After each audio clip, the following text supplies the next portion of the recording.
if you haven't been following what's going on in the United Kingdom right now, pour yourself a cup of coffee and we're going to dive into that today.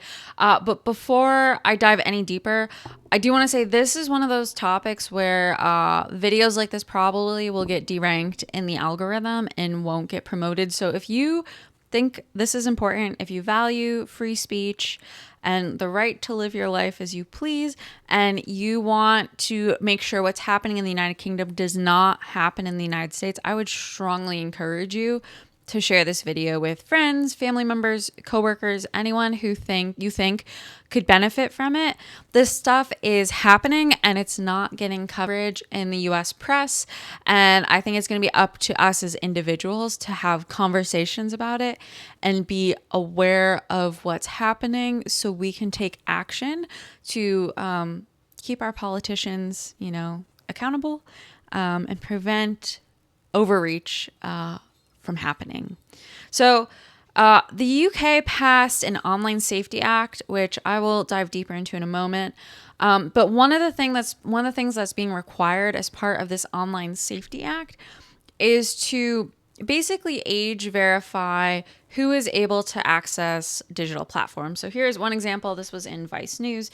It's about Spotify. So apparently, in order to be compliant with this, the Online Safety Act, digital companies like Spotify have to verify users' ages before allowing them to access quote unquote adult content. Now, I don't think anyone would, or at least most people would, argue with restricting content for certain ages. Of course, we don't want young kids being exposed to certain things. The problem is who gets to decide what is adult content and what's not? Who gets to decide what is hateful content and what's not? And I think that's one of the benefits, for better or for worse, of the system we have here in the United States is that there's a lot of leeway into what you can say. There was famously a case in, I think it was Iowa or somewhere in the Midwest, where a group of neo-Nazis held a parade and the Supreme Court upheld their right to do so. And there were even Holocaust survivors within the crowd there who also supported their right to march. And again, it wasn't because of the message, it was the right to free speech and what that represented. And anytime you suppress someone else and deny them the right to say something, no matter how horrible it is, how hateful it is, you are opening the door to yourself becoming censored down the road. And again, it's not the substance that is the problem. I think most of us have a good discernment, or the majority of people, I'd like to think, have a good discernment of what is good and what is bad. The problem is who's the arbiter that gets to decide that for you and for me. And so what happens is the government is stepping in to become that arbiter. And over the past couple of years, I think new groundwork has been laid to make it easier to implement mass surveillance on social media. We've already seen examples of this happening in the United States. Mark Zuckerberg came out last summer with his letter to Jim Jordan talking about how the government and representatives from the Biden administration had come to him and explicitly told him to censor content related to the COVID-19 pandemic. So we do know there is some degree of government involvement in how information is dispersed on algorithms like this and other social media platforms. But the question is kind of where do we go from here? So this is talking about using AI to verify your age, but there's also been an uptick in platforms requiring you to submit a government issued photo ID and a selfie in order to verify your identity. I know I had to do that when I started posting videos on YouTube. I had to do that for X when I restarted my X account. And I think a couple of years ago, I had to do that for Uber as well. And one of the reasons for this and why this is being pushed, it's not even just safety. A lot of the internet right now is bots. I think about like 50% of the internet internet traffic is believed to be bots. And this is a huge problem for everyone because the internet is based off of advertising, and advertisers aren't going to want to pay to place ads in front of non-consumer, non-existent eyeballs. So one of the problems that the tech elites are trying to overcome is, how do you verify human identity on the internet? So one of the ways to do this is to upload a government ID. Another way is to use biometric scanning. This is something that is being done with WorldCoin. I did a whole thing about this. I'll share this in the description, the links below if you want to check this out. But WorldCoin is essentially a cryptocurrency and a blockchain platform that scans your iris. So it uses unique biometric verification to create a digital ID. It is being promoted by a company that was co-founded and supported by Sam Altman of OpenAI. So he recognizes that, within the new AI economy of the future, there's going to be a whole new ecosystem that emerges. And part of that ecosystem is going to have some sort of way to measure who is human, who on the internet is human, and who on the internet is not. And so one of the solutions he's put forward is using a digital ID to biometrically scanning your irises and your eyeball to establish a digital ID. And this is being connected to a cryptocurrency. I think there's a lot of potential problems with this, which I'll get into in a little bit. But I think this is something worth really considering, because this is already happening. So it doesn't matter whether you're going this route or whether you're going the Elon Musk X route, where you have to take a selfie and put up a picture of your government ID. This is happening. Verification of your identities to use online platforms is happening. And there's obvious downsides to this, one of which we recently saw with the T-app breach. If you're not familiar with the T-app, it's this app that apparently I didn't even know it existed. Women were using it to talk about men in the dating market and the potential dangers they earn. So they were spilling tea on this website, on this app, and it was being cast within the context of safety, which is important to this broader picture I'm talking about here, because safety is often used as a ruse to pass legislation that encroaches on your rights and your freedoms. So you think you're giving something up in the name of safety, and you don't really understand how much you're giving up until it's too late. So these women gave up their identities in order to use an app to, in their minds, find out who was safe in the dating market, who was not. Well, there was a breach. Their identities were made public, and I think someone made a map of all the women too, because you had to upload your face, a selfie, as well as a digital ID. So in that breach, all that information was made public. So these women were essentially doxxed for using an app. So there are some real unintended consequences of this. So, where'd that go? Okay. So let's dive into the app, or the Online Safety Act itself. So the Online Safety Act was passed in 2023, and it puts a range of new duties on social media companies and search services to make them more responsible for their users' safety on their platform. And so the point of this is to take down illegal content when it does appear. So again, the question is, who decides what content is illegal, what content is dangerous, what content is harmful? Well, increasingly, that's becoming the responsibility of the government. And so if you have content or you post something that's counter to a government policy, in the UK, that's increasingly becoming a criminal offense. And so this applies to all sorts of different websites. So websites, apps, social media services, consumer file cloud storage and sharing sites. So my interpretation of that is a PDF maybe you hold within your Google Drive, or something that you might keep on Dropbox. So something that's not even public facing. Maybe it's within a company or for your private storage.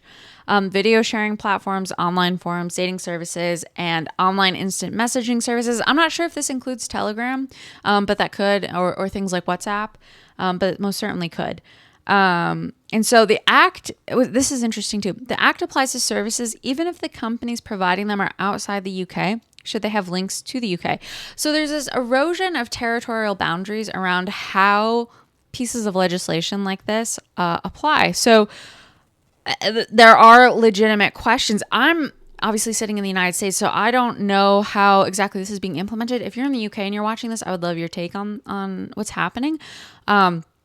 But my understanding is it's potential where if I were to post something outlandish, if someone in the UK saw it, they could potentially arrest me if I were to visit. So there's a disincentive now for Americans, or anyone who loves free speech for that matter, to do business in the UK or go to the UK out of fear that you could be arrested. And this is genuine. This is true. And I know this because I spent my college careers and college years and right after college in my career really focusing on the Middle East. And my focal point was the Israeli-Palestinian conflict. So I spent a lot of time traveling in Israel, traveling in the West Bank, and doing research in those areas.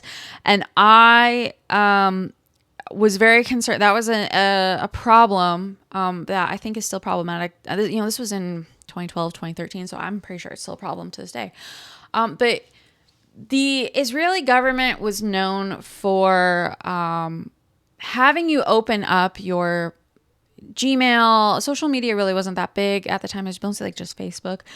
But opening up your private online communications as a condition for entry into the country. So there were lots of accounts online of American citizens even, but American citizens, namely of Palestinian origin, who were, held up by Israeli security, and they were asked to show their, log into your Gmail and that kind of thing. And depending on what they found, they could deny you entry into the country. And so that specifically didn't happen to me. I was, however, detained trying to leave the country once. And I honestly have no idea. My electronics were taken into a back room. I have no idea to this day what they used. Side note, but my computer had broken during that trip. And so I had a Kindle Fire at the time. So I had unlocked my Kindle Fire so I could have easy access to things, because I was, staying at different hostels and had to communicate with people.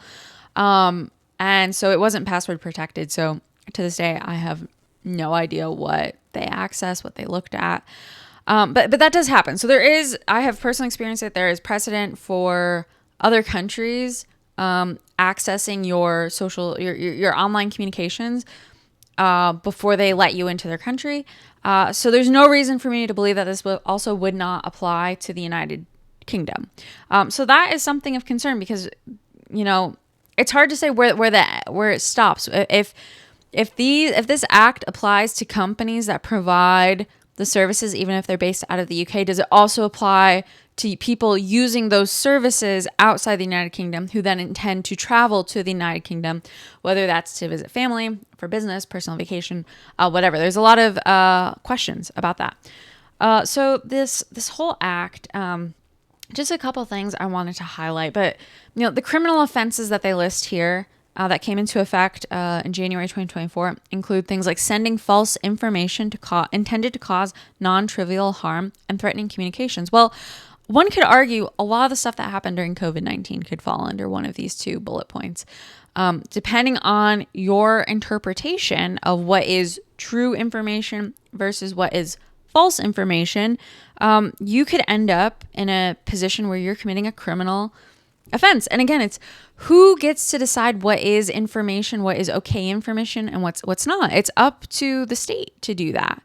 And that's not free speech. That is 1984 censorship. And that's something we definitely have to be militant about. But then also threatening communications. We've seen the erosion of language here in the United States. And this is why I talk about this all the time, but it's so important to be crystal clear on what things mean and what definitions are, because there was a feminist who went on to, I think it was the Whatever podcast, and was debating Andrew Wilson. If you don't know Andrew Wilson, he is very anti-feminist and kind of rage baits a lot of the guests on the Whatever podcast. Some of these are young girls, some are OF girls. So it makes for viral content. It's not always constructive, but he debated one young woman, and she compared her experience just having a conversation and a debate as assault, right? So we don't even have a clear definition of what assault is. And by her own admission on a TikTok video, she felt threatened by Andrew Wilson. So where do we draw the line between what is actually threatening? So maybe someone, saying they're going to go hurt someone. You see this all the time with violence in schools, right? Kids will sometimes post things and then go forth and carry them out. So how do you discern between that and someone who feels threatened? How do you objectively evaluate subjective feelings? I don't think there's a good way to do that. So this is going to induce self-censorship because there's no way to know what is a threat and what is threatening and what isn't, because it's not objective. So some of the things that platforms are going to need to protect users from, according to this act, includes racially or religiously aggravated public order offenses and inciting violence. Again, kind of the same thing.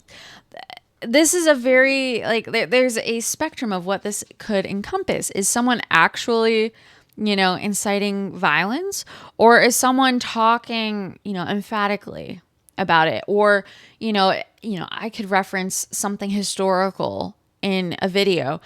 If I'm talking about it, even though it's in a historical context, would that qualify as inciting violence?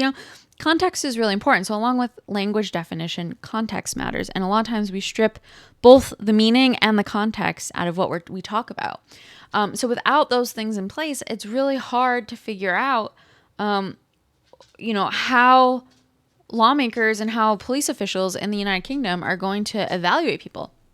And it seems like they're sending a lot of people to jail based on things they're doing. So there was this case back in April where a 64-year-old woman, a retired woman, was convicted for standing near an abortion clinic in England and holding a sign that said, "Here to talk if you want."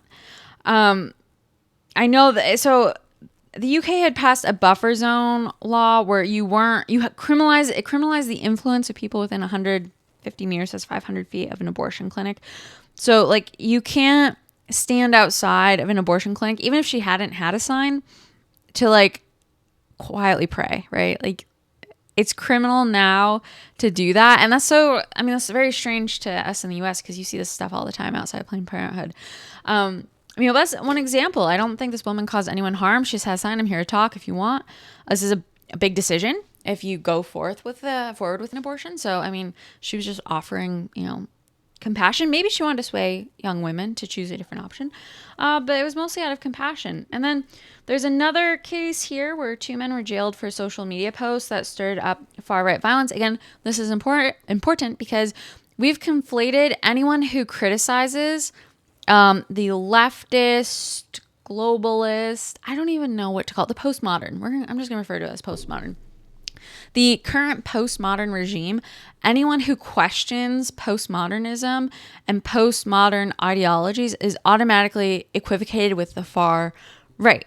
So you can see someone like Tommy Robinson in the UK, right? He's been jailed. I think he's still in jail for bringing attention to grooming in the UK and the relationship between that and the migrant crisis. And someone like him is considered far right for raising legitimate questions about safety as it relates to a growing number of migrants who have come into the country, and they're not assimilating, they're not adopting the culture, and they're actually doing things that harm young children. But apparently these guys were arrested. This guy's post said, "Every man and their dog should be smashing the Britannia Hotel." Apparently this is where refugees and asylum seekers live. So that would be the same as if someone here said something like, "Every man and their dog should smash the Roosevelt Hotel," right? You're just really frustrated. You're really angry. Maybe you want people to take action, but unless you have a substantial following, realistically, I don't think people are going to take action on that. I'm not defending these guys in any way. I'm just saying, I think a lot of people post stuff like that on social media and they don't actually intend harm. They just feel very disenfranchised by the current political regime and they have no other way to get their feelings out. But it looks like both these individuals were talking about this within the context of asylum seekers and migrants. And understandably, I get why people in the UK are upset about this. It's has a large social safety net, and a lot of those resources have been sent to illegal migrants. And I even watched a video of someone on the French side of the canal who was interviewing African asylum seekers, side note, it's always military age men that are seeking asylum, which should be a big red flag. But this journalist was in a camp, I might have been in Cali, interviewing these Africans, and they were all just talking about jobs. They're like, jobs, and we heard there's jobs. The same thing is happening in the U.S., right? There's all these people who have come north to the United States. They're like, oh, there's jobs. But the problem is, and I think it's more acute in the UK, is there aren't jobs. Like, you have a lot of wealth concentrated in London, but then the rest of the country is actually quite poor, and you have large swaths of the native inhabitants who just happen to also be, white and European. They have been completely disenfranchised. The economies have been deindustrialized. Like, there isn't an economy to support the native inhabitants of the UK. And so by importing people from outside the UK to come in and add competition to an already weak job market, but then you're also going to hand them access to taxpayer-funded NIH services and housing and food. It's just a slap in the face. It's a slap in the face to everyone who works hard, to the citizens of that country that work hard. And the same thing is happening here in the United States. So I can understand why people like this are frustrated, but it's not necessarily far right violence per se. Like, in my mind, the equivalent of far right violence or any sort of political violence would be kind of like what we saw here in the United States with the Tesla takedown initiative, and people were throwing Molotov cocktails at Teslas, and people were getting out of their cars and accosting Tesla owners. I saw one video of a woman was driving, I think, to a doctor's appointment in Seattle. A man got out, was wearing a mask, walked, he was in front of her, walked to her vehicle and started berating her. Like, what if he had a weapon on him? It's just stuff like that. I think is a better illustration of violence. I don't think that people expressing frustration about feeling disenfranchised by their country and feeling like they've been sold out and reduced to second-class citizens is violence. But again, this gets to the point. Like, who decides this? Who decides where the line is between what is, frustration towards a government and what is, political violence? And I don't think that anyone in the UK has defined that. Again, like hateful content, who defines what is hateful? So this is coming to play in the UK. And I think a big concern for people now is that if you post IDs along with it, you lay the groundwork for further censorship. So I'll give you a couple examples of what this could look like. So I wrote this piece back in 2023, and it's about geofencing. So when I moved to Austin, I didn't know what a geofence was until I used a Lime scooter. So if you haven't been to Austin, but you are familiar with Lime scooters or any other Bird, any of the other ones, right? In Austin, the conservation group that manages the trails alongside Lady Bird Lake put in an initiative where they did not want micro mobility scooters to pollute those pathways. So if you try to take a scooter on those pathways, it will immediately become deactivated. Now, the problem I encountered with that is I was trying to go from the north side of the city across the South Congress Bridge to the south side. And so even though I was physically above the lake and the walkways, because I was in the vicinity of, I was right above it, it kicked out my scooter. So it just stopped working. And I had to manually walk it until I got out of the zone before it turned back on again. And so what I learned, that really struck me. It was really interesting the first time I experienced that. So I dove deeper into it. And what I learned is there's a geofence in place. So you can effectively create a digital map and layer it onto a physical area and then program that within something like a scooter. So you can restrict mobility and restrict access based on GPS coordinates. And for the conservation group here, that's great. But what happens when you apply this same technology to considerably dangerous people within your society? So one example, say you have someone who's on an offender list and they go up and you're not supposed to be within certain feet of like schools and areas where there are children. So right now that really operates on an honor system. You have to like report to the police and all that kind of stuff. You can't live within a certain area. But a lot of people violate that, right? Especially your level 2, level 3 guys. So what happens if you start using geofencing to restrict the movement of offenders. Sounds like a great idea, right? You're protecting the safety of children.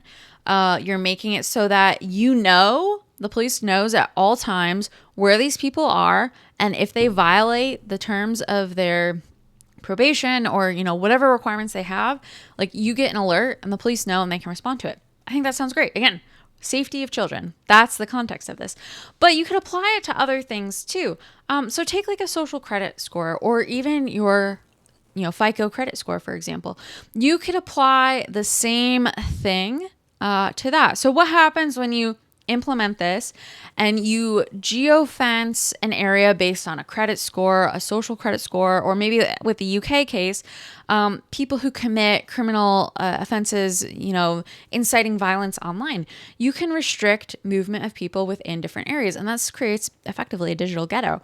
So you could layer on a digital map of an area. You could create zones within a city, and you might not, you could, I guess it depends what you're using. So in the case of the Lime scooter, it turned off. You could remote turn off the ability of the scooter to move based on GPS signals. So you could probably do the same thing with cars, especially like a Tesla, something that's internet connected. So you could probably do that with that.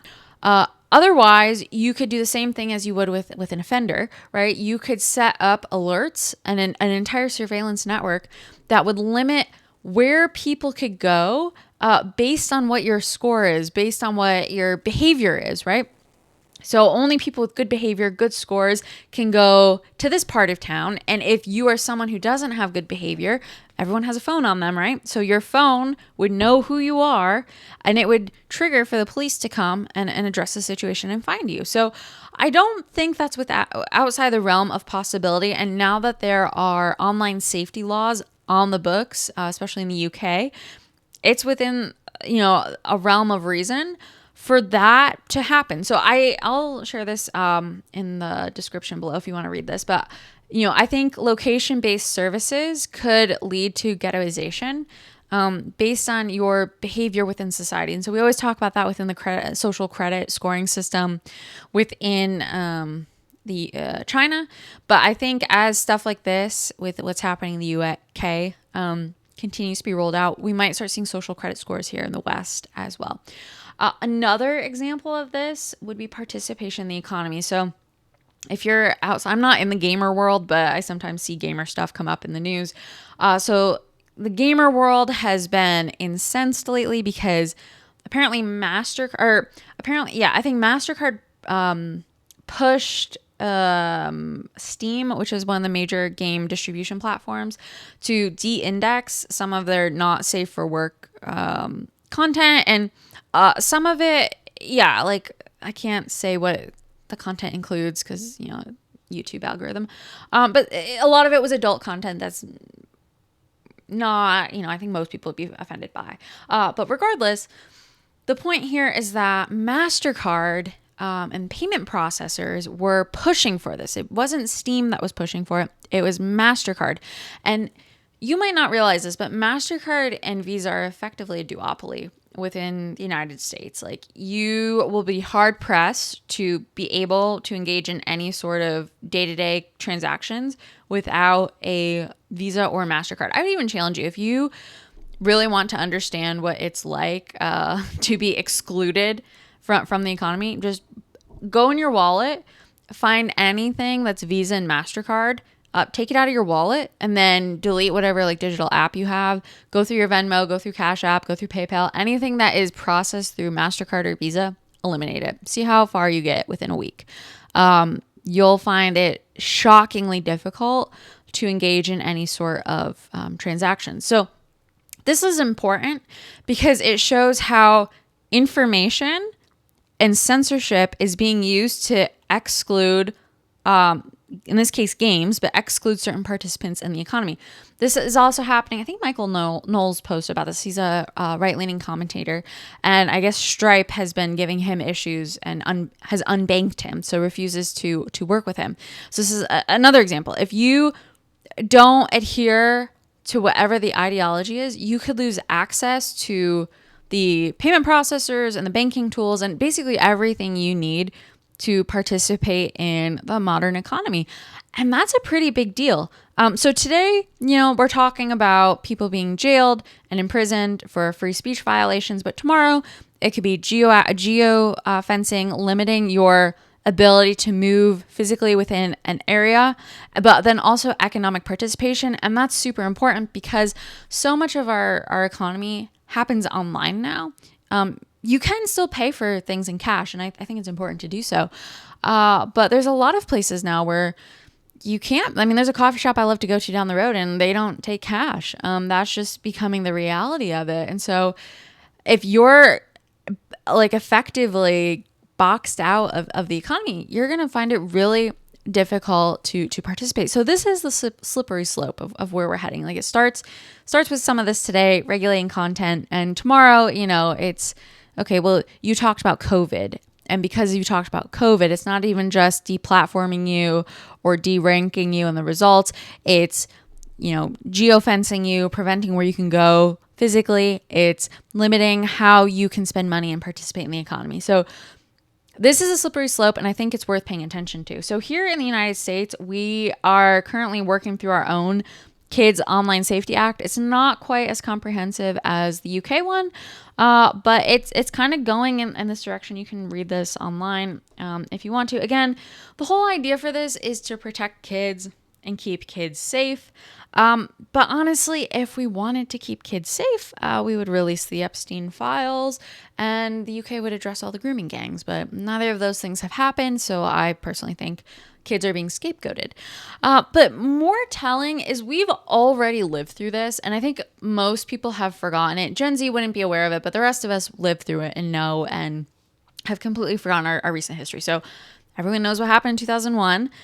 That was a pretext for passing the Patriot Act. And the Patriot Act laid the groundwork for mass surveillance. And I don't think anyone believed it at the time. I think most people were all in, gung-ho, Iraq, Afghanistan. We all believed there was yellow cake uranium in Niger, and that had something to do with weapons of mass destruction in Iraq. And we all supported that blindly because of what happened in 2001, right? So 9/11 really triggered a lot of folks emotionally, and we just got behind everything and anything, even if it was based on lies.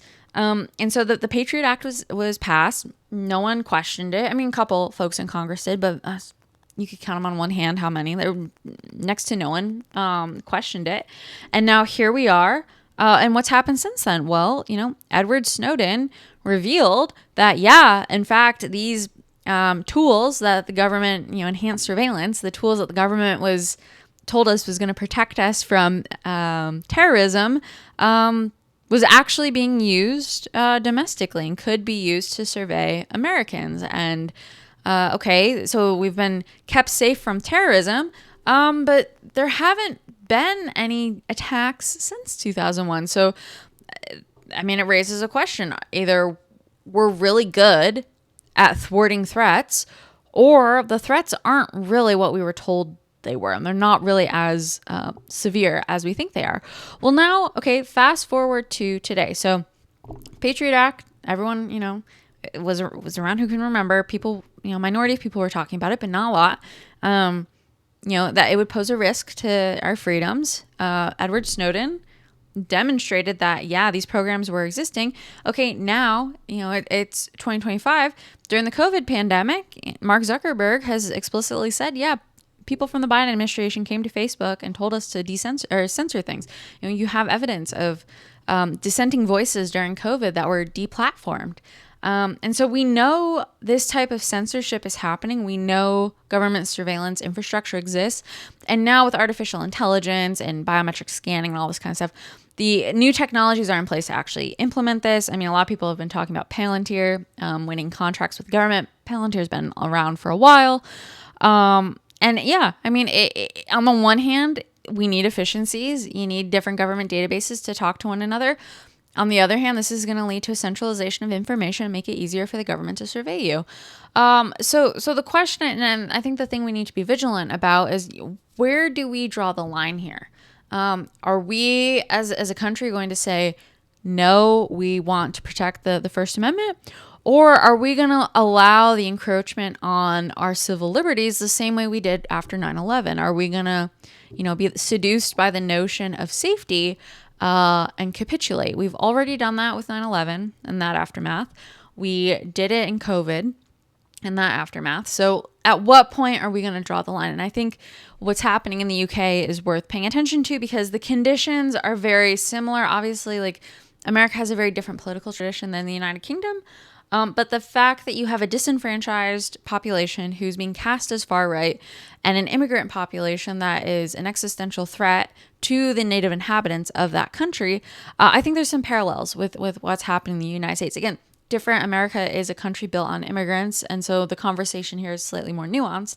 But I think there are some parallels, and depending on who's in office, I don't think the current administration will take this route. You've had senators and House members going over to the UK to talk to the Prime Minister about this, especially Republicans. But we don't know who's going to win the election, the midterm elections. We don't know who's going to win in 2028. You can hope, right? But you don't know. So is it possible the United States could push forward and adopt the postmodernist ideology that is taking over the United Kingdom and other parts of Europe? I think this is really important to pay attention to because we do not want, like the thing that makes America so great is the First Amendment and frankly the Second Amendment. We have the right to free speech, and if that is infringed upon, we have the means to act to keep the government in check. And a lot of other countries don't have that. So I think we need to be vigilant about where where safety is potentially encroaching on freedom and civil liberties. I think we need to remember our recent history and know that this isn't brand new. We've been here before, and we've seen how the government says one thing and does another. And when we let the government be the final arbiter of what is good information, what is bad information, it's going to default to censorship. That's just how it goes. And so if we want to maintain our freedom, I think we need to be vigilant about this. So if you're not aware that this is being pushed through Congress right now, be more educated about it. I think it's really important that people stop listening to sound bites on TikTok and posts on X and actually dive into the weeds and do this work for yourself. I'm showing it here. It's Senate Bill 1748. You can go on to congress.gov and read it yourself. But understand it. Understand what it means. Understand the implications of it. And think about where this could go. Just because you have information to stop bad guys, tools to stop bad guys, those same tools can be used to control the population, right? So maybe there's some stuff that should be, restricted for certain age individuals, and maybe that's not a bad thing. But where do you draw the line? You have to make sure there are boundaries around how legislation like this is implemented. And if there are no boundaries, if it's open-ended, if it's just anything that's considered hateful, well, that's subjective. What does it mean to be hateful in 2025? Depending on your perspective, this whole video is hateful, and that's kind of where we're at. So that's why we need to be more vigilant about this. So like I said in the beginning, this isn't making its rounds in the US media. We're not really talking about this. I don't know if that's deliberate or not, but this is something that's happening in the background. And there are significant implications to this if stuff like this continues to be pushed. And again, we're using kids, we're propping them up to pass legislation that's going to affect us all. It's not just about kids. Kids is the bait. If it were about the kids, we would actually do things to protect kids instead of harm them.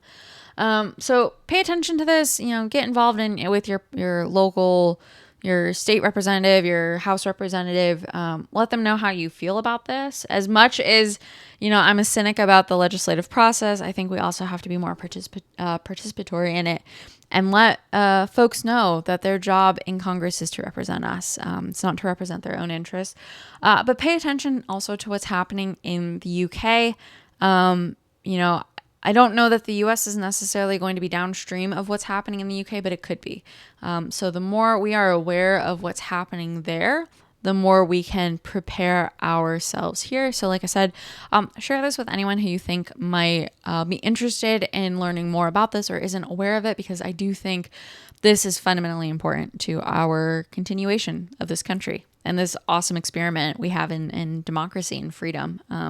If we don't protect the First Amendment, no matter how hard it is, there's no America. We'll most certainly lose. So I think this is a fundamental thing that we really do need to start being more vigilant about and not take for granted all the freedoms we have, because as you can see across the pond, not everyone has the same freedoms we have. So thanks for watching, and I'll see you in the next video.